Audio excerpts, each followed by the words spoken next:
Today is December 11th, 2013, and this is the Media Communications BS Hour. We are coming to you live and direct from the Full Sail University campus, where it's a party waiting to happen. We're just running around throwing popcorn, candy. Ow, that candy hit me right in the eye. You guys take it easy. So, on this awesome day that we're having together, I think it'd be a good idea for everybody to introduce themselves. I want to try something new here and throw it down to Emily Ray. Emily, how's it going down there? Everything is going beautifully here in Full Sail 5, Winter Park, Florida. We just moved to a new location within this building, so that is accounting for a little bit of our delay today. We're having to set up a new studio for the radio show. We're all in boxes, unpacking, setting up our desks with all of our little fun toys and Nerf guns, and so we are having a lot of fun today. And with that, I'm going to pass the hellos to Miss Janelle. Hi, everybody. Welcome to the radio show. I am Janelle Ferrer, Course Director for Media Communications Project Management. I will pass it over to Pete. Janelle, and may I say, it is a joy sitting next to someone who celebrates the holidays as you do. It's just so festive. Yes, I am Pete Episcopo. I am the course director for the Research in Media Communications course, and great to be here today with everybody. I'm gonna go ahead and pass it on to my buddy Robert.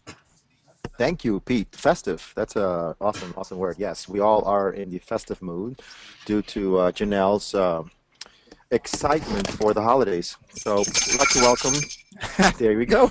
We'd like to welcome everyone here at the MCBS Hour. I am Robert Bowe. I am the course director for digital audio applications, and I am welcoming everybody here and looking forward to this hour of MCBS. And with that, I am passing it to Jason. Thank you very much, everybody. And before we go too much further, I'm hoping that our activity directors are able to say hi. We've got a pair of them in the room. Shannon, are you able to say hi? Hello, everybody. Hello. I hope you're all having a wonderful day, and I'm actually enjoying helping everybody here unpack and looking at all the fun stuff that they're putting on their desks and making comparison as to who has the coolest stuff that I can sneak by and maybe sneak up on some people with. All right. And we also have Isabel. How's it going, Isabel? Great, Jason. Thank you. Hello, everyone. I'm Isabel Faria, and I am the Activities Director for New Media Tools. I'm glad to be here amongst all of you and the move. It's a great new place. Thank you so much, Jason. Back to you. Thank you. Well, we are having a great time, as you can probably hear. And with that great time momentum, we're going to push forward into our Media in the News stories. And this one is about a month old, but it's such a big darn deal that we have to mention it. Blockbuster Video, which was a cornerstone of media rental, has gone bankrupt. And they're gone. They're completely closed. And I love this particular image. If you can't see it because you're listening to the audio podcast, it's a Blockbuster sign, and it says, "Never paying that late fee finally paid off." Anybody that didn't pay off their Blockbuster Video late fee, or if they didn't pay the fee for not rewinding the videotape they rented, you don't have to worry about that any longer because the company is out of business.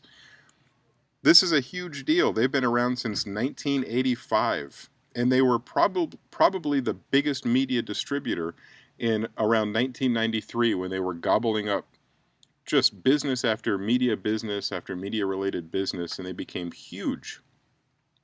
How did they end up going out of business? Well, the world around us evolved beyond them. They're no longer relevant. With things like Netflix and Redbox, where you don't have to walk into a room and browse aisles of videos, it was so much easier to get movies and rent games that Blockbuster just couldn't keep up. Now, one of the saddest things for Blockbuster is that it had an opportunity in the early 2000s, several opportunities, in fact, to buy Netflix. The company that eventually killed it could have been in its pocket, and they were offering to sell Netflix for $50 million back then. That is unheard of. They make that off the corner of the just in my neighborhood. There's that many people with a Netflix account. They've covered that 50 million already. It's astounding that Blockbuster could still be on top. It could own the world, but instead it no longer exists. And interestingly enough, one of the last U.S. Blockbusters that was open closed in Hawaii. And the last video that was rented, this is the end. Ironical. Yep. Ironical. I Ironical. like that word. It's a good one. Definitely ironical. That's irony and comical. Just, you see how I did that? That was good. You're really good at that. I still have my Blockbuster card. Does anybody remember the slogan or like the little theme song? No, actually, what was it? Wasn't it something like, I feel like it was like, wow, what a difference, Blockbuster Video. Oh, it was. I do not remember. I No, just that's thought it was right. make it a Blockbuster night. I didn't know it had a song to it. Thank you so much for that. I don't know, I could have been making that up. It seems like since nobody could chime in that sounded even remotely like what it was. But I'm sure a quick Google search, by somebody in the audience could probably help us out there. I think our audience is too young for Blockbuster. Besides, oh, my little sister's 10. She doesn't know what that is. I can remember going into Blockbuster and the process of like hoping that the video that you wanted to rent, the VHS tape, was actually there, and you like pull the cover back and you're like, oh, no more Dirty Dancing. I still remember that. Oh, the fun times. And I remember when they first got DVDs and how horrible they used to be about the scratches. Like, it was so rare that you could actually bring a DVD home from Blockbuster and watch it without it skipping and being horribly scratched. You know that the movies I went into a Blockbuster just to see, because they're selling out the rest of their inventory. They were selling movies for like $8.99. I said, really? Do you guys know what Amazon is? Yeah, I was like, do you know what Amazon sells movies for? Please. That's Anyways. crazy. More the reason they're out of business. Thanks for sharing that, Jason. No, I see that I started the story completely wrong. I should have said, kids, gather around and let me tell you how it used to be. Movies used to come in little black boxes. VHSs. Well, a lot of you are probably worried. What happened if they had hundreds, if not thousands of locations? You're probably thinking, what happened to all that extra space? And I want you to know that it's been put to very, very good use. As you can see, local businesses have been buying up the old Blockbusters and, well, taking advantage of the signage. Is that here in Orlando? I feel like I've seen that store before.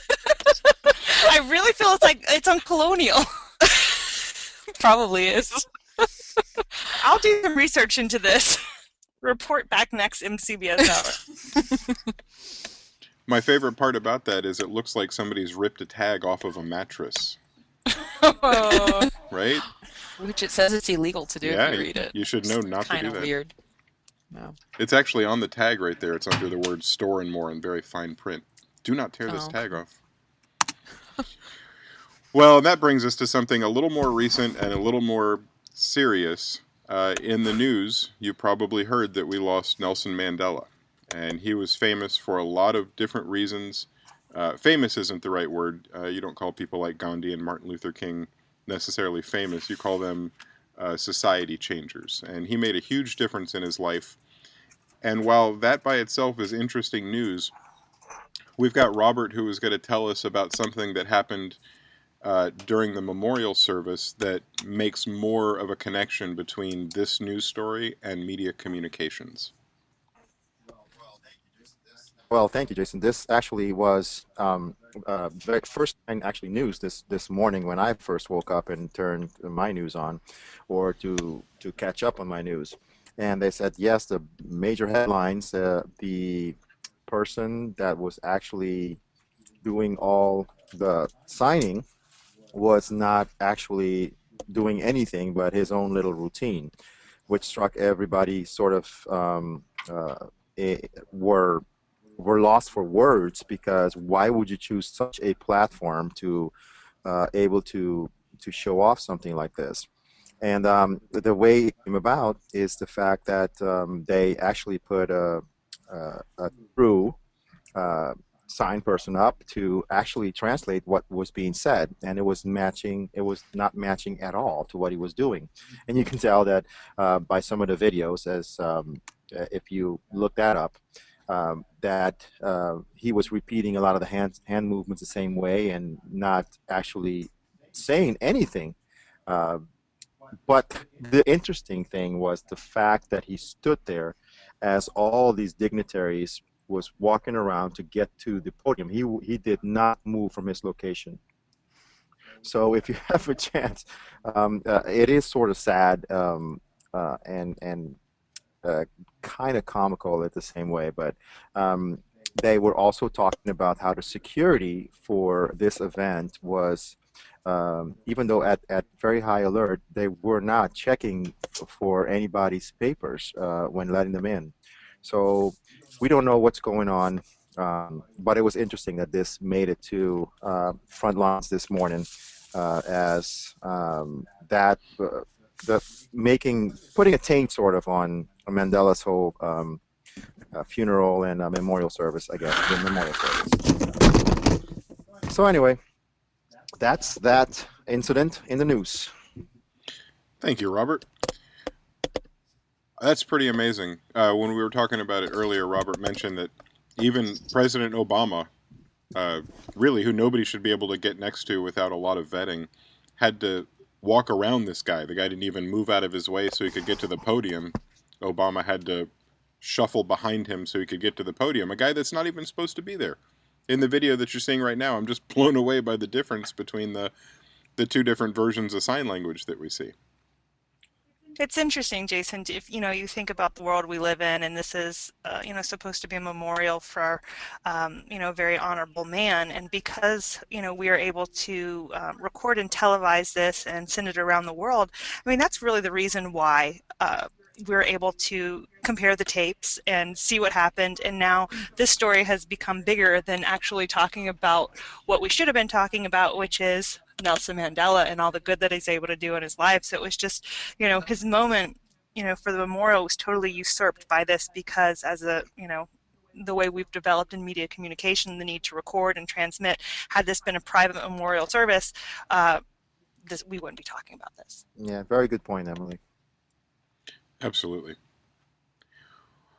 On a lighter note, we're now going to travel to a news story that took place in Bogota, Colombia. And a mayor there, Mayor Marcos, if I said his name wrong, he will never know. Mayor Marcos. Mayor Marcos holds a PhD in psychology and mathematics, and after he left the university in Bogota and became mayor, he had an entire city at his disposal as an experiment, or at least that's how he put it. And in his city, he was losing pedestrians a lot. And I don't mean like falling down the manholes and stuff like that. I mean, they were dying. They were being hit by cars, hit by buses, dying.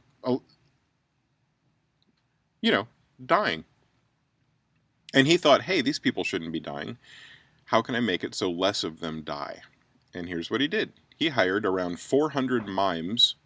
You can see the mime in the picture here. He hired 400 mimes to go to some of the busiest intersections in Bogota and mock people that weren't following the rules. If the bus driver that you see here was making an illegal turn, he would dance around and make fun of the bus driver. If the people were crossing in an unsafe way, he would follow behind them and hold up his little sign that says, "Incorrecto." And these mimes as a team would go all year long and do this. And the result was astounding. They went from roughly 1,600 deaths down to less than 800.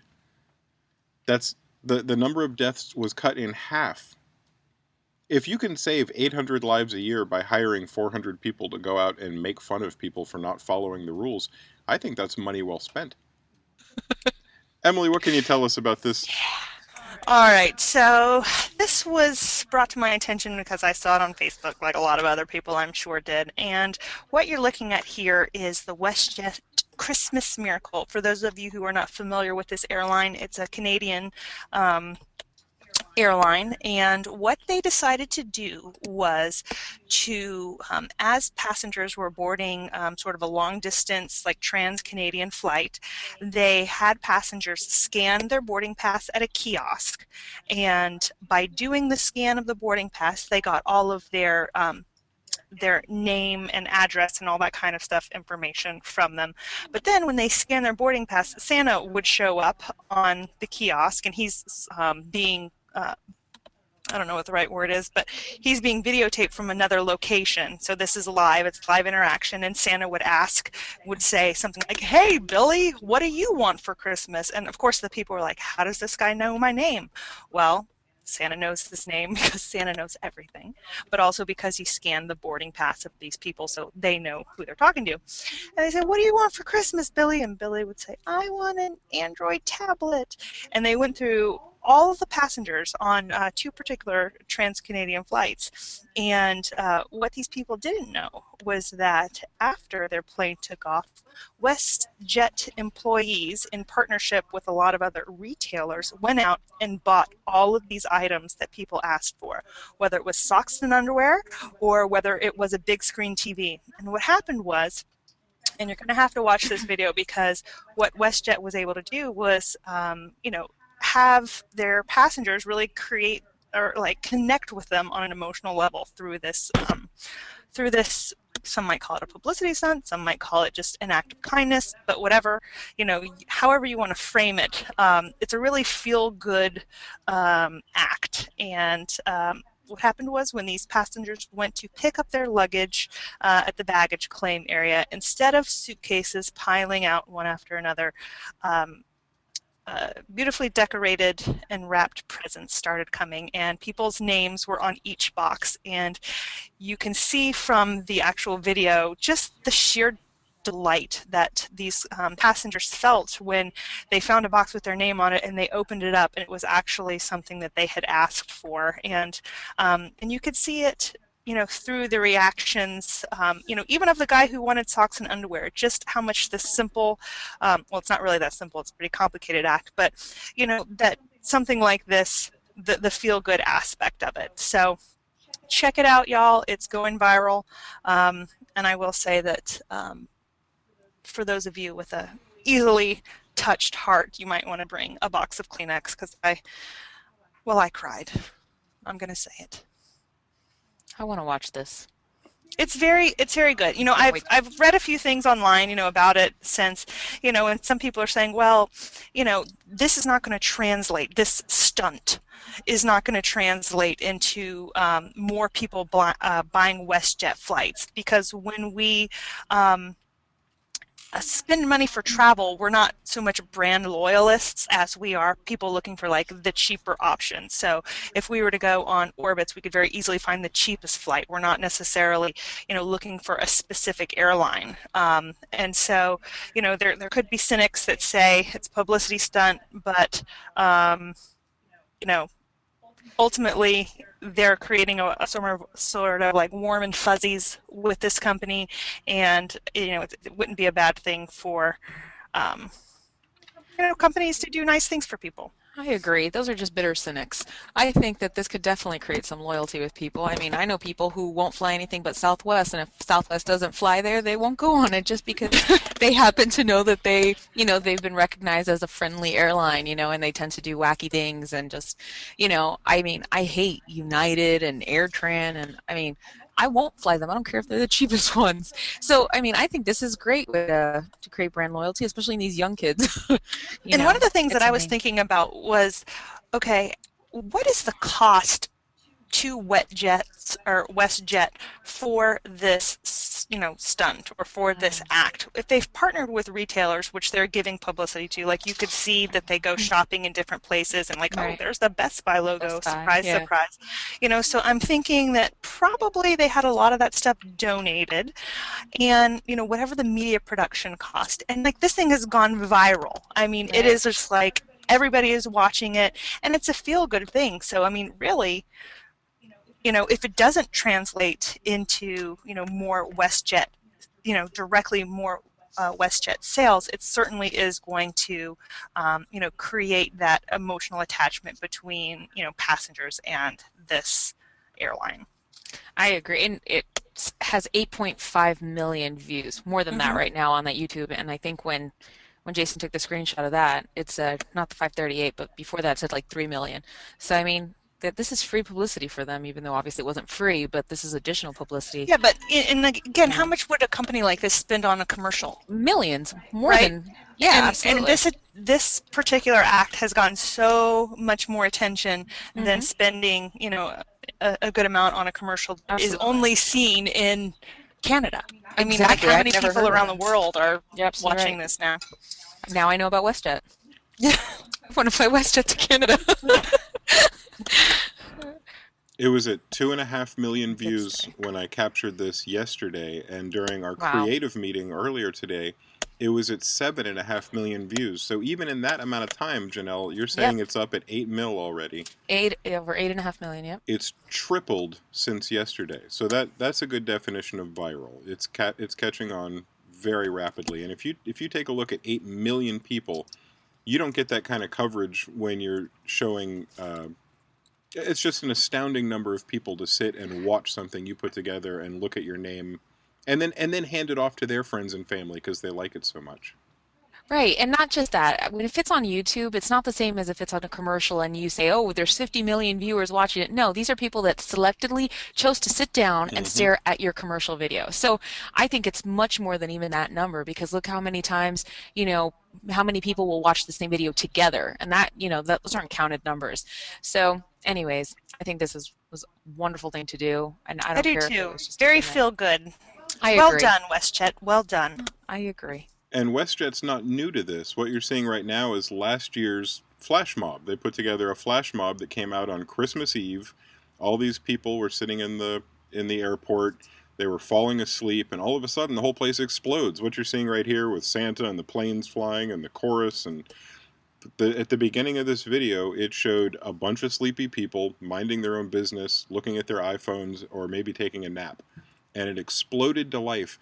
And this didn't happen like in the early December trying to get everybody to know about them. This was something they specifically did for people on Christmas Eve. And the whole flight was excited. It's just very, very sweet. And who doesn't love that? I would like to quote a student I had last month named Donovan. I am the old curmudgeon that you guys were talking about a minute ago. I always see what the dollar amount is and why they did it and what the purpose is. And I brought that up in class a few times, and Donovan made a great point and said, just because somebody is doing something for money doesn't mean that you discount the good effects of it. Just because they're making money off this, just because they had to talk somebody in accounting into giving them the money for this, doesn't mean that all this goodwill that's being spread isn't real. The goodwill part is real, and that's the amazing part. That's a great point. He's absolutely right. And that takes us out of media in the news and into, I can't believe this is someone's job. I don't know if you're as excited as I am, people, but we are about a week away from Anchorman 2 coming out, and I am a huge Anchorman 1 fan. It's the kind of movie where when you watch it the first time, you might think, this is stupid and juvenile, and then you watch it 2 more times and you think, yep, stupid and juvenile.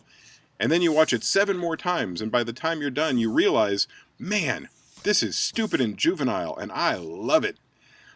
I quote Ron Burgundy all the time, and I won't do it now because I do it by myself when nobody else can hear how badly I do it. But the guy is hilarious. And Will Ferrell is a master at putting himself out there and getting promoted. And you've never seen him as into it as he has been for this Anchorman 2 movie. Paramount, I think I've got the name right, I don't have my notes in front of me, but Paramount made a decision to market this movie in a lot of different viral ways. Not the standard trailer that you pay a lot of money and have it show up during the Super Bowl and all these other places. They've got over 150 videos out there of Ron Burgundy being funny.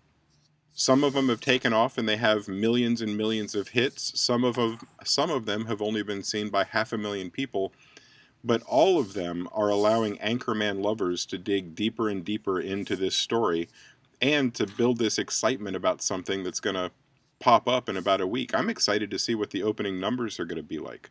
They're going to be kind of crazy. And I think another interesting thing, if you guys will go to YouTube and type in Anchorman 2 and just start watching the videos, you'll see they've got a lot of them that are very specific to different countries. Australia, England, Ireland. They had a big sporting event that I don't know much about because, I don't know, cricket or something with a weird shaped football that I can't understand. Whatever it was, it means a lot to all those people over there that pay attention to it. And he was making videos that related directly to that. So he's speaking to an international market and specific markets besides the one ours, the U.S. market. It's so interesting you brought that up, Jason, because I was just watching SportsCenter on ESPN the other night, and all of a sudden they cut to Ron Burgundy, and you weren't expecting him to be there. And yeah, I thought this is so brilliant because it's not just you see a commercial at a break in a football game and you go, oh yeah, maybe we ought to go see that movie. He was connecting with all of those guys that were trying to watch SportsCenter and cracking them up to such a point where they're like, we got to see this movie. So it's an interesting approach to getting a buzz going about the film in everyone's sort of, comfort place where they go to enjoy other entertainment. So he's just popping up all over, and I think it's comical. It's so great. Yeah, it's that surprise factor that's so exciting because you certainly don't expect him to pop up in the middle of SportsCenter. No way. And his Dodge Durango commercials were outstanding. I mean, hilarious. And he mocked the Dodge Durango, and even then later on, I think it was a Jimmy Fallon show, he said something along the lines of, after doing all the work, he started mocking the Dodge Durango for real, like saying it was a crappy car, and he's surprised he made it to the show tonight because of how bad it is. But that's his character, so if he was to do anything less than that, it wouldn't be authentic. So they're allowing him to be authentic to his character. And Will Ferrell, he comes by this naturally. This is him standing on a corner in some city in, I believe, Connecticut. And if somebody knows differently, they can put it in the chat box. The important point is, this isn't New York City or LA or Miami. This is some little town in Connecticut. And that is Will Ferrell. And he is dressed as Ron Burgundy. And he is just randomly standing on a corner holding a box of pink donuts and a 40-ounce beer. I believe it's in Old English. I don't know for sure, but he's got donuts and a 40, and he stood there for hours. And people drove by it for a while and didn't do anything. And then they started stopping and saying, oh my God, I think that's really him, and taking pictures, and they showed up on Twitter and Facebook, and it blew up, obviously, because that is Will Ferrell. And he was just standing there. I think it's cool that him just standing there by itself creates enough of a buzz that they're making millions of connections just by him standing there. Oh yeah, the surprise factor with him, it's him popping up where you least expect him, and then videotaping it and putting it out there somewhere. It's just, you save yourself a lot of writing because he just him standing there takes care of the whole thing. You just laugh hysterically. So yeah, brilliant. Well, I'll be one of the numbers that they count on opening night, and I'm excited to see how many others show up. It should be a pretty big turnout for a sequel. And that is actually somebody's job. Not only Will Ferrell, but all the people that helped put this whole thing together. We are on the verge of our next segment. And before we get there, and she squeals with delight about it being her turn, I would just like to say...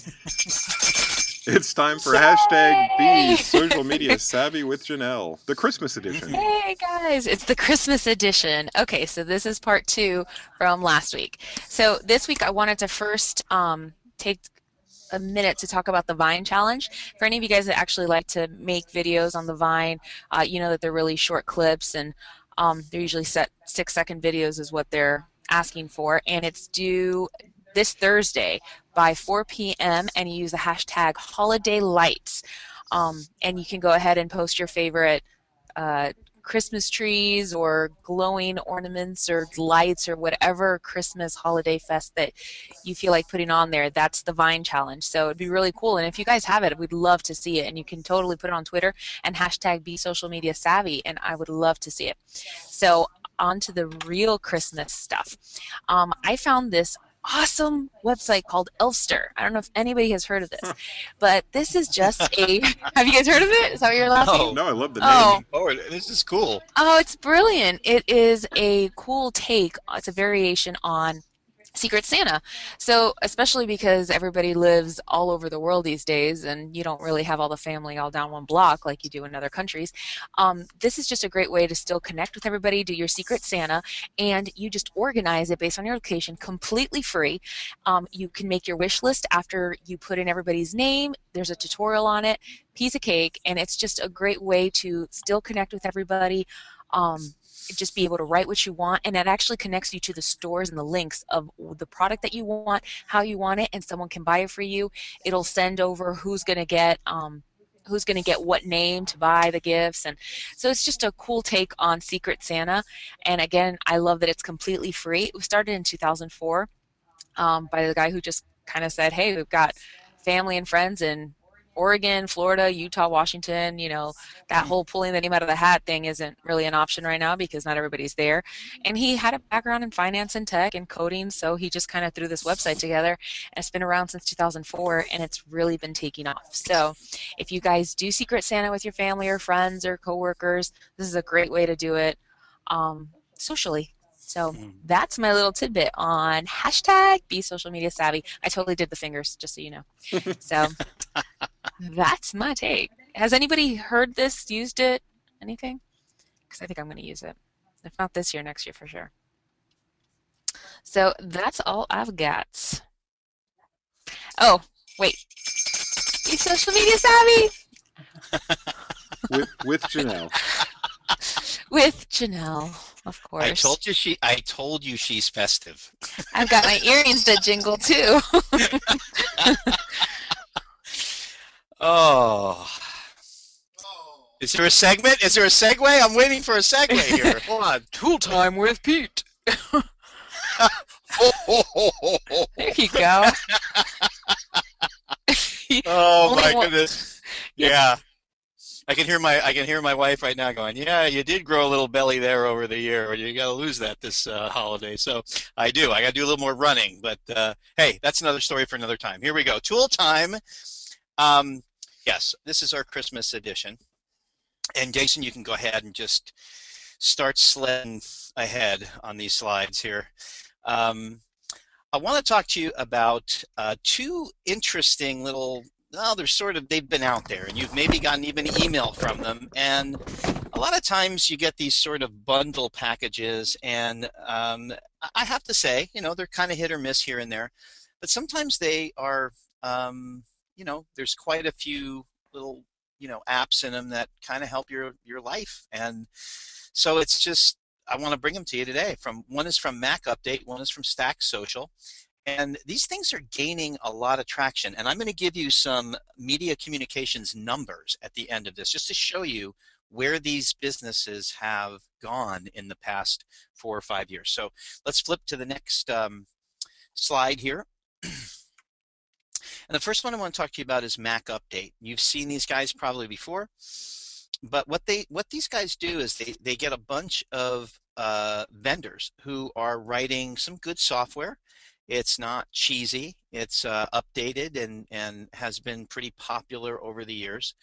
And they reduce the price by putting them on a bundle, and they only have these bundles available over so many days. So as you can see with this one, the Appy Holidays bundle, 10 hot Mac apps for one cool price.